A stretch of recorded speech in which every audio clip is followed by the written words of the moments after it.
Welcome back to another episode of the Football Pundits and to this edition, which is the FPL Pundits, since it's our FPL episode. This is the second episode of this season. The last one was with my first draft. It took a while to get it out, but I hope everyone liked it. I had a good few comments in and good few questions going. Hopefully, some of them were answered then, and the rest will be answered now with today's episode. I've obviously had an updated version of the draft for this episode as well. It changed a few times before I finally got this episode on record, right? So it will change a little bit more in the coming day or two till the final day of the deadline. So I'll keep you guys updated on social media. In this episode in particular, we'll be talking about the budget defenders, budget midfielders, and budget forwards. Budget forwards is a bit tricky this season, right? Your Bamfords and even your Adams from last season are at 7 and 8. Watkins at 7.5. They're not really at the 6.5 bracket which they were last year, but we try to give you a few options there for you to consider and how you can structure your team even with the forwards being at 8 and 7.5. Similarly with the midfield, a few 7.5 midfielders there, but still I would say the point threshold they could possibly have still gives them a good value for money. Defenders are basic, it's about 4.5. Before I go ahead into the episode, I just want to remind you guys about our FPL mini league. The code is right down below, and you can make sure that if you want to stand a chance to win, if you finish number 1, you must follow us on our social media handles and you must subscribe to our YouTube channel. Without that, you will not be eligible to win.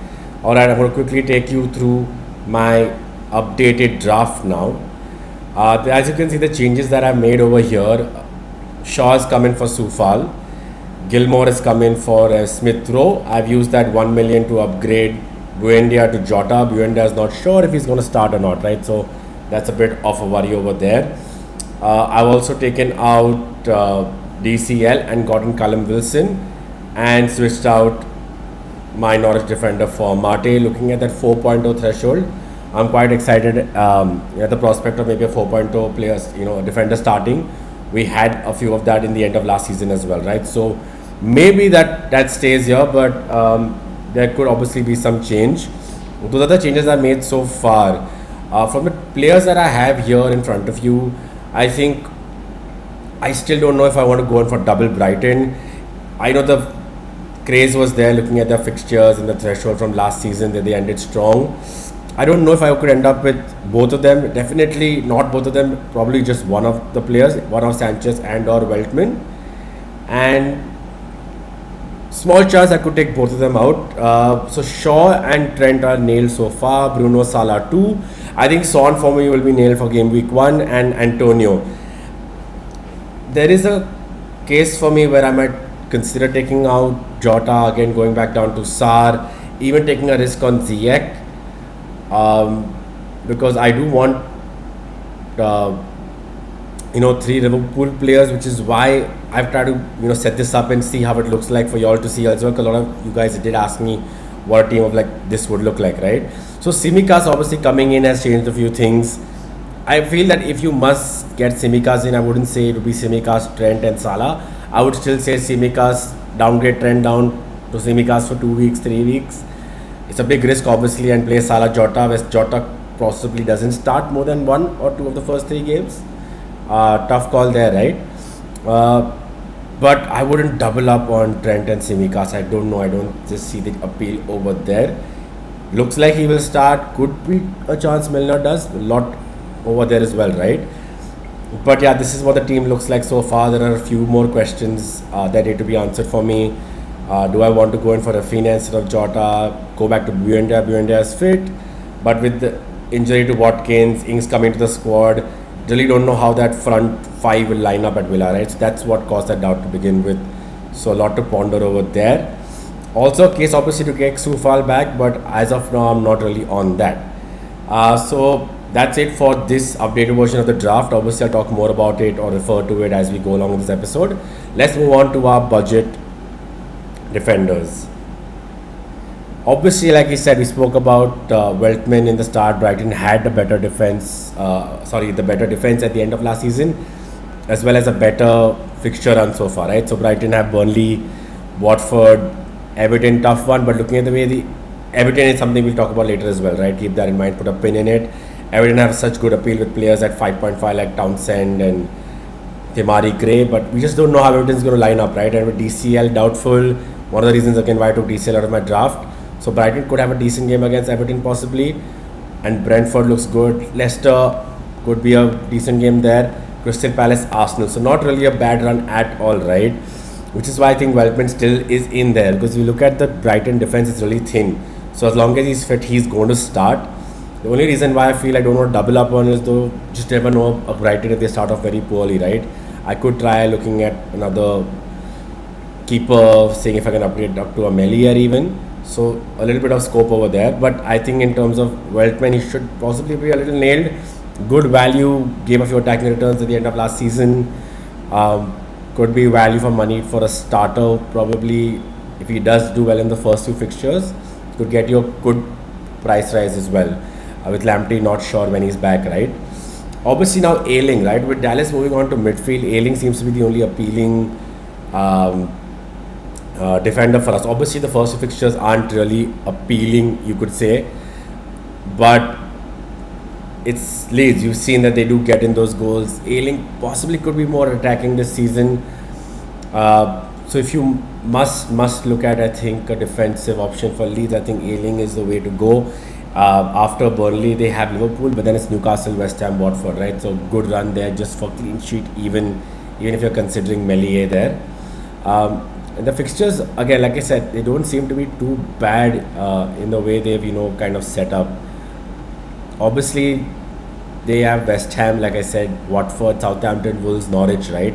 So till game week 10, let's say after Liverpool, it's a good run for you to even consider looking at other options. But yeah, I think Ayling could be a good alternate to Weltman if you don't. I wouldn't know if I could go in with Weltman and Ayling. I would say one of the other, right? Because I would assume you would have Trent and Shaw, if not a Soufal or a Cresswell, someone like that already there. Maybe even a Digne, right? So I would say maybe Weltman over Ayling just for now, but things don't work out with Weltman in the first 3 game weeks. Obviously could switch to Ayling right there, right? So that's an option right over there. Firmino, look, Watford have not had the best preseason or not really had any preseason at all. It's been very confusing, right? But he was a good part of the squad coming in here. They do have a better run of fixtures when you look out to the top fixtures I considered last week, which had Villa, Everton, United, Liverpool, Brighton, right? Newcastle, Watford, West Ham have a decent first couple of fixtures too. Villa, Brighton, with Tottenham being the tough one there. Wolves, really a decent fixture run, 4.5. Had a few injury concerns, but I think if he is fit, should be nailed, right? I don't want to talk too much about him though. There are other players in the Watford squad you could also consider at that price point, but could be one to look out for again maybe after the first few game weeks. These are just the players I considered and noted down the moment I made my first look squad, and the player research that I did seemed like someone you should consider maybe keeping into the squad. Maybe not for this first game week because the fitness wise you really don't know how they're going to line up, but keep a pin in it, see how the players progress. Look, Arsenal again, not really the best fixture run, right? But looking at the amount they paid for a Ben White and also holding at for a 4.5, good tempting options for me. Brentford apart, Chelsea, City, Tottenham in or about there, Norwich, Burnley, Brentford, Brighton though. I don't know, it's really not a bad option to keep a 4.5 defender for Ben White. He should be fit to start, I think. If not Ben White, Holding. See how they line up, because Holding had a good strong finish to last season as well. So Arsenal 4.5 defender, not really a bad option again. Looking at the fact that they should ideally be starting one of them, right? So looking at the players that they have, they're Holding, Ben White. Migueles I think has or was carrying an injury of sort. So that leaves Mari. So I think with Mari, Ben White and Holding, I would say yes, they're all 4.5.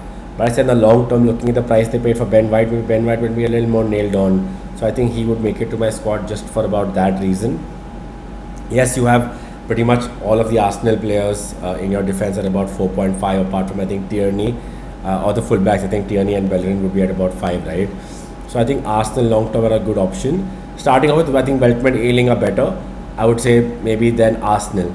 Outside of these guys, you look at obviously Wolves don't have a good first two fixtures again. United, Tottenham, Leicester in there, but then they have a decent run which kind of opens up for me. And Wolves, yes, under Nuno they were different sides, so we might be seeing a different side. Willy Bolly is injured. Says at 5.5. So Says has been my go-to player for the last two seasons, but at 5.0, I think Cody at 4.5 makes more sense.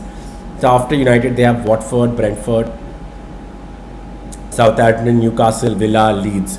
Good run there again, ones to keep an eye out for. Could invest in them now, leave them on your bench if you want to go for two 4.5 players right there, 4.5 defenders. You could keep a Wolves player in your team right now, move them onto your bench. Get in a Mate, like I said, at Leicester, who's starting at 4.0, so you have a 4.0 player who's starting, so you don't have a waste or a possibility of a defender not playing, right? You could consider doing that with Wolves. Decently stable side. Interesting to see how they line up, obviously, under the new manager, how he embraces the Premier League properly. But there are a good few positives looking at Wolves, right? Why I'm saying to Wolves the way I did it, because look, Newcastle obviously do not have the best start to the season last year or ever, right? But they have a very appealing fixture run. They've had a decent preseason in which they've given pretty much all of their defenders a game. Lascelles didn't play the last two. I think he was on the bench, but he played the two before that. So Lascelles, Fernandes, all at the same price point for me. Lewis at 4.5.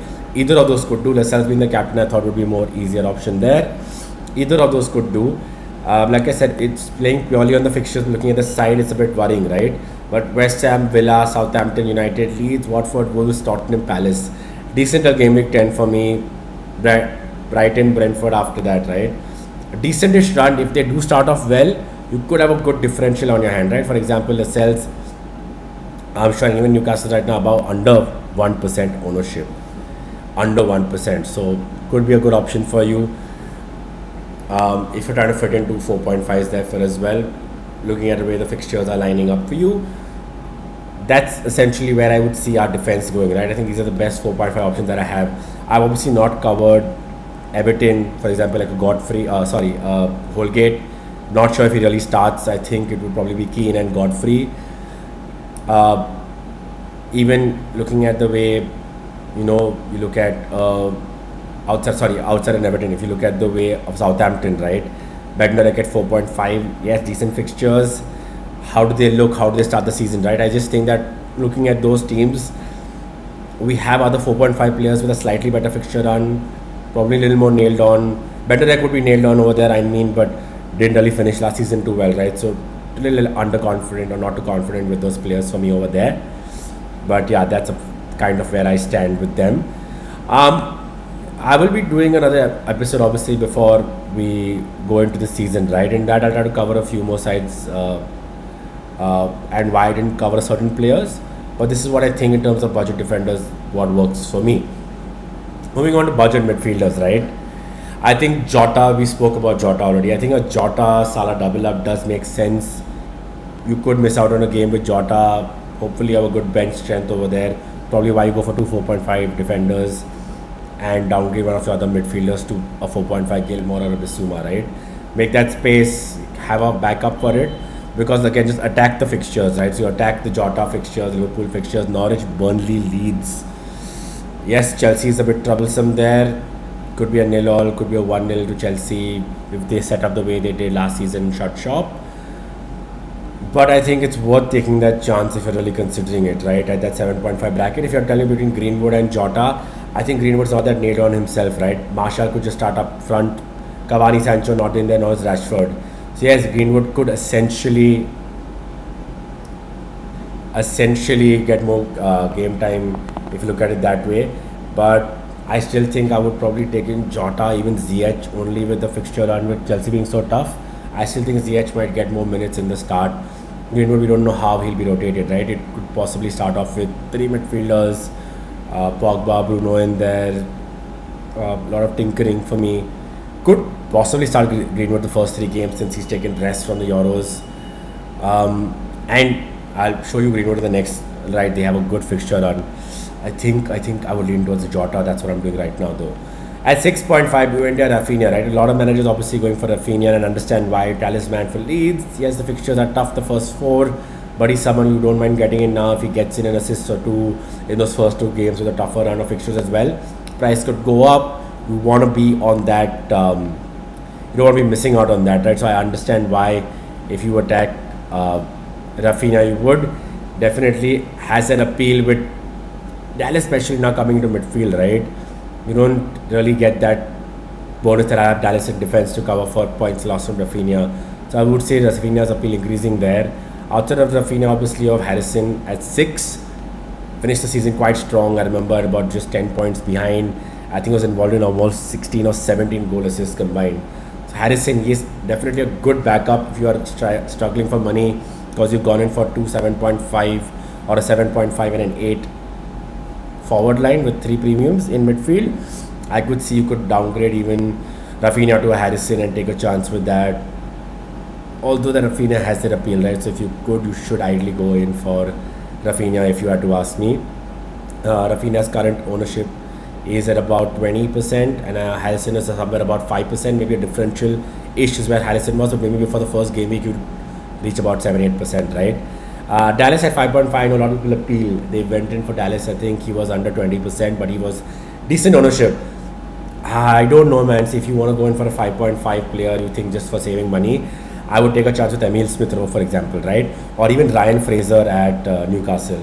But I think I would look at Rafinha. Buendia was obviously looking like a good option for me, and I think he's still a good option. Had that spark in him when he was at Norwich in the Premier League season, the season before the last one. Did well last season as well. Had a niggle though, so he's a little doubtful, which is why he's out of my side. I think if I do Buendia and Rafinha, I might lean towards Buendia if he's fit again, and if I take out Jota, I think I would lean towards Buendia again myself. Maybe take that chance on the Watford, Newcastle and the Brentford fixtures, right? I think I might take a chance with that, provided he is fit though. Or else I think we have other midfielders to consider. Like I said, Greenwood and Jota, I already did the comparison for y'all. For me, Jota just about takes the edge, but you could very well see Greenwood getting goals in 3 out of the 4 fixtures. Newcastle, Wolves, Southampton easily, maybe front Leeds, right? You could see him start after game week 3 of the international break, right? So it's interesting if you just look at Leeds, Southampton, Wolves, he could easily get just 2 out of 3 could get goals in those games if he starts, right? So I see why the appeal is there. But the thing is, if I would rather still have Shaw and Bruno double up than do triple United in the first 3 game weeks. That's where I'm standing. I don't want to do a triple up Liverpool, triple up United. That's not where I'm comfortable with. Obviously, this could change, but this is where my thought and my mind is right now as things stand, which is today, which is 10th of August, as we're recording this. Now, look, we also have Sarr. I'll talk about Mountain a bit, right? People say Rafinha and Buendia for them are kind of sure start, take a chance on them. I think Sarr has appealed to him, right? I think with anything that should happen with Watford, and obviously things change from the Premiership to the from the Championship to the Premier League, right? So, which is why we've all seen Timo Pukki, and we talk about Pukki when we come to the forward section, where we talk a bit about Tony as well. So yes, the adjustment is tough, not the best, and if you had to ask me, but the fixtures again, Villa, Brighton, Wolves, Tottenham aside, not a bad fixture run. Outside of Tottenham, they have a decent follow-up there as well. They have Norwich, Newcastle and Leeds after that. So Watford have a good run. You could easily get in Sarr, take a chance with him. Yes, it would be Sarr then over maybe a Rafinha, not a Buendia who's not that highly owned still, right? So that's versus 20% ownership. So that's something you must think about, obviously, for me.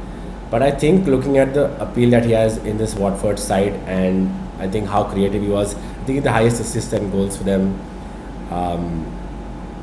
coming up last season. So maybe he could end up being a good differential in the start. Not something you really want. You want a few players with high ownership, but he's definitely worth considering. Now Chelsea. Okay, I'll come to Chelsea. I didn't do what we did last season where we covered all the Chelsea midfielders, right? Look, Havertz is up about 8.5. It's mainly between Mount and Ziyech for me. I would take Ziyech because I feel we have seen the best of him, or we should see the best of him this season, and I think he'll have more appeal if he hits that stride. I understand why Mount is more appealing to managers right now, and I'll pull up the ownership stats for you in just about a second. But obviously, the Chelsea thing. Before I do that, the fixtures is what is their biggest concern. Palace and Aston Villa are pretty much outside of Arsenal, Liverpool, and Arsenal could be a great game for them, right? Arsenal, we do not know how they line up. But it's not just the Liverpool game you worry about. You still have Tottenham and City right after. So it is a bit of a tough one to consider, which is why you have appealing options in Jota, Greenwood, and we'll come to a few more players in the next slide, right? The ownership, like I was talking about, Mason Mount 20% plus right now. Hakim Ziyech just about 2%. If you must start with Chelsea, I think, and maybe Mount will be on corners again, so I get how it's working. I still think Ziyech this season may be a newer player worth considering in the start. And like I said, the first 3-4 game weeks, you can obviously tinker a bit. You have wildcard for a reason, right? To be used in game week 3-4. Things work out for you like they did for me last season. You don't end up using till game week 17. Last season it had to be used about 17. I think this season you can use it till about 19 or 20. I had to use my first wildcard because I just didn't use it. So I have a backup in place, but you could take a chance or two in the start is what I'm trying to say, right? So maybe go for it, take that chance on CH over Mount. But the main point of view being over Jota or doubling up on Liverpool or tripling up on Liverpool, tripling up on United, could you consider Mount and Ziyech? Yes, looking at their very first fixture and maybe against Arsenal, they could just do well. So it's not that, oh my god, what are you doing with the fixture, right? In fact, it toughens up after 3-4 in between is fine, but then 5 and 6 after the international break. Could take a chance in the first 3 game weeks, and if it doesn't work out, move. But yeah, I mean, you have that option of Jota, maybe safer for me there, or a Sar, get a better fixture run there for you. Now, leaving aside all this, so this is for me in terms of, look, Barnes, Bowen again, obviously West Ham will look decent, right? But he's not someone I'd really go out for. Again, just the fixtures which are appealing: Newcastle, Leicester, Crystal Palace, Southampton. Again, good fixture run. Even the Leicester one is red, but it's a good fixture run, which is why Bowen's there. Zaha always has an appeal at their price point, right? At 7, like these guys are at 7, which is why I'm talking about them. Just a level lower, trying to save that money. Ings at 8, you want Ings and DCL 8.0 each. You get another 0.5 from both your 7.5 strikers. This is how you squeeze in your 7.5 midfielder, right? If you're going at 7.5, get down to Bowen, even if not Sar at 6. Take a Barnes instead of Jota. Leicester have a very, very good fixture run. If you actually have to ask me, I do not know why that appeal is not there more for Leicester. It's Wolves, West Ham, Norwich City, Brighton, Burnley, Palace, United, Brentford, Arsenal. It's quite a few, I think I would say 6 good fixtures in there. Barnes has been looking good in pre-season. Iheanacho has not been starting. He's been coming off the bench if you've been watching. So Barnes has been getting starting time. Maddison's a bit doubtful about his status. He should be staying. But Barnes has been getting in game time. He started off last season also very well. He started last season. So he has a good fixture run, good appeal. Obviously, the reason I put them in the order is, which is why I would not consider them before. But again, there are players you can consider if you had to go for it. For me, if I had to choose between, let's say, nobody else, if I had to choose between a Zaha and a Barnes, I would pick Barnes. This is what I did last season as well. Yes, Zaha did very well in the last season in the first half. I think he, in the end, ended up with about 11 goals, but he had a good start of last season. He had injuries, niggles, and that's why it kind of derailed, right? The thing with me is Crystal Palace as a side, they look exciting this year. I'm just not convinced, right, that I want to go in for it. Chelsea, West Ham, Liverpool in the first 5 with Tottenham. So it's really Brentford, West Ham, and Brighton in 6 is what you're hoping at. Leicester, Arsenal after that. So I'd say Zaha obviously is a talisman there. You get that if they have to really anything, it's going to come through Zaha. But I feel, honestly, maybe we can avoid looking at Zaha. I don't think he's the one I would be looking for. Could prove me wrong, but he definitely won't be part of my squad, at least for the very first game week. Moving on to the forwards now, and obviously after the forwards we wrap up. It's been a long episode already. I think it's at about 24 minutes in. Watkins is obviously injured, and with Ings coming in, it's obviously a doubt. It's not what you want. The fixtures are there for the first 6 game weeks, but then there's a doubt, right? So it's obviously caused a doubt in a lot of managers' mind. So Watkins' replacement would be Ings, because you think Ings is more nailed, especially with Watkins' injury, because he will be playing up there. So Ings at 8.0 is what I've covered in the next slide. Or you have Callum Wilson. Again, like I said, Newcastle not the most prolific side, right? But when the Wilson and your Fraser, Ryan Fraser at 5.5 in the budget midfielders, if you really want to punt it, right? Like I said, are players you could consider could start the season well for a few games, and you could make the most of the point haul in the start. West Ham, Villa, Southampton, good games for Wilson to prove a point. He is fit, should be playing. So he's one to consider along with Antonio, which is who I've taken in my, if you can see my updated draft right now. Those are my 2 forwards right now. Don't know if they are going to go with Wilson, but right now definitely considering them, right? Antonio we spoke about very in good detail last episode. The fixtures I don't need to really talk much about over there. West Ham have a good couple of fixtures. They look decent in pre-season as well.